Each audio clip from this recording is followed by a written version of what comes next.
bicara tentang, saya bicara ini sebagai advokat, saya lagi cuti aja ya. Kan saya sebagai advokat berdasarkan undang-undang, ketika saya menjadi pejabat negara, saya wajib cuti profesi. Ya, tetap advokat, tetapi tidak menjalankan tugas sebagai advokat.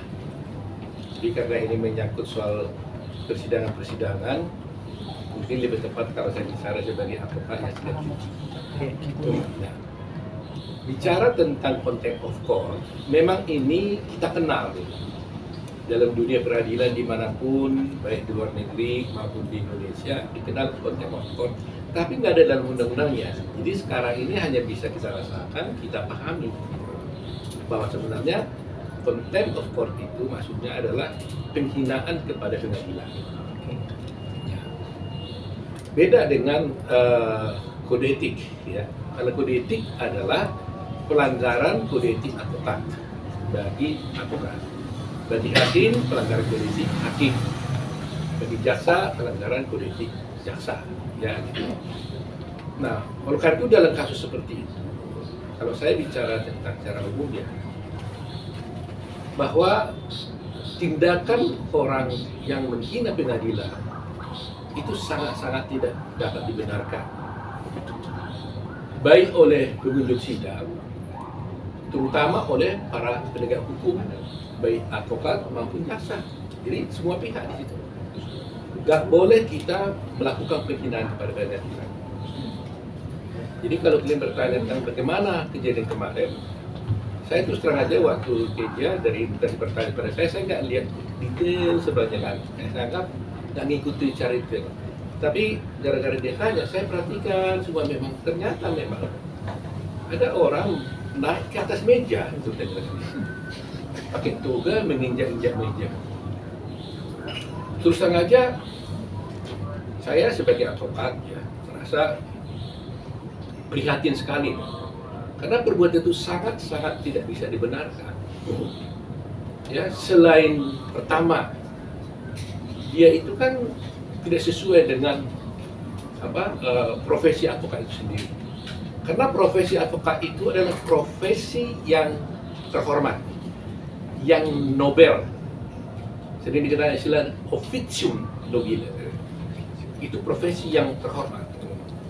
Nah, kehormatan itu tidak mungkin kita dapat dari orang lain kecuali kita sendiri menunjukkan kehormatan itu sendiri. Jadi, kalau seorang advokat melakukan suatu tindakan yang tidak menghormati profesinya, maka ini betul-betul sangat merugikan profesi itu sendiri. Mencemarkan nama baik profesi, mencemarkan nama baik kehormatan profesi itu sendiri. Jadi ini betul-betul tidak boleh terjadi. Nah, kedua, tindakan itu, saya lihat itu adalah merupakan satu tindakan yang merupakan penghinaan kepada pengadilan. Kalau kita tidak lagi menghormati pengadilan, pasti kita akan mengalami suatu degradasi penegakan hukum, ya kan? Nah, itu sebabnya juga seorang hakim juga kan dituntut juga untuk dia bisa memimpin persidangan itu dengan baik, ya kan? Bahkan hakim juga bisa mengeluarkan orang dari luar persidangan. Ya, ini kewibawaan seorang hakim di dalam pengadilan. Nah, jadi kalau kalian bertanya ada kejadian bahwa seperti itu di dalam ruang persidangan, dengan tegas saya menyatakan bahwa itu sangat tidak dapat dibenarkan. Tidak sangat dibenarkan, merugikan profesi advokat, merugikan kewibawaan pengadilan, dan tentu juga merugikan para pencari keadilan.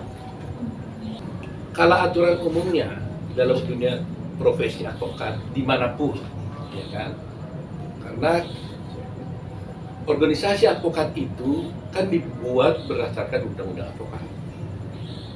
Oleh karena itu, seperti kita perhati umpamanya, itu ada mandat untuk membentuk Dewan Kehormatan, ada juga mandat membentuk komisi pengawas. Dewan Kehormatan itu bertugas mengadili atau memeriksa suatu perkara kode etik yang dilaporkan kepada dia. Jadi dia hanya bisa memeriksa apabila ada pengaduan. Komisi pengawas itu bisa bertindak apabila dia lihat ada advokat yang bertindak diduga melakukan suatu pelanggaran, dia bisa langsung memanggil orang itu, ya kan? Baru setelah itu bisa juga akhirnya dia membawa itu kepada Dewan Kehormatan. Tetapi persoalan ini sekarang kan tidak hanya di dalam organisasi advokat, ini kan di pengadilan. Jadi sebenarnya yang harus kita pertanyakan kepada pengadilan, bagaimana sikap pengadilan terhadap hal yang seperti ini. Itu yang menjadi pertanyaan kita. Nah, ini mungkin terjadi akibat daripada terus terang aja perpecahan-perpecahan advokat ini, sehingga banyaknya advokat-advokat yang ada sekarang yang menimbulkan ketidakpastian terhadap penegakan hukum terhadap pelanggaran-pelanggaran seperti ini. Contoh, kalau dulu pertama kali Peradi saya dirikan, jelas itu Ketua Mahkamah Agung Bapak Girmanan dilanjutkan oleh Pak Hari Bentupan, Ketua Mahkamah kemudian itu menyatakan bahwa untuk bisa beracara di pengadilan harus memiliki kartu pengenal advokat yang dikeluarkan oleh Peradi. Nah, jadi kalau ada orang melanggar kode etik di sana, melanggar hukum, kalau Peradi menghukum dia mencabut izinnya, otomatis dia tidak bisa lagi berperkara di pengadilan. Itu, dan di mana-mana juga seperti itu, lisensinya dicabut, selesai.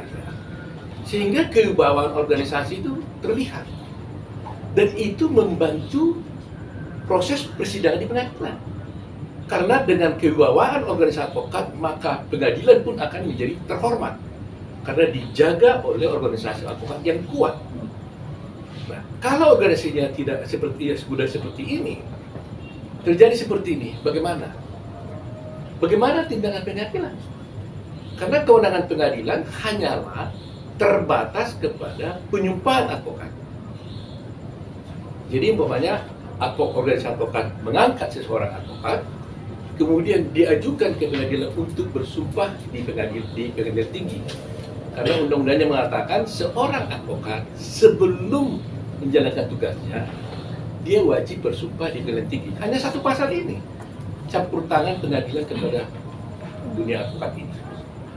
Nah, dulu yang boleh mengajukan penyumpahan itu hanya Peradi.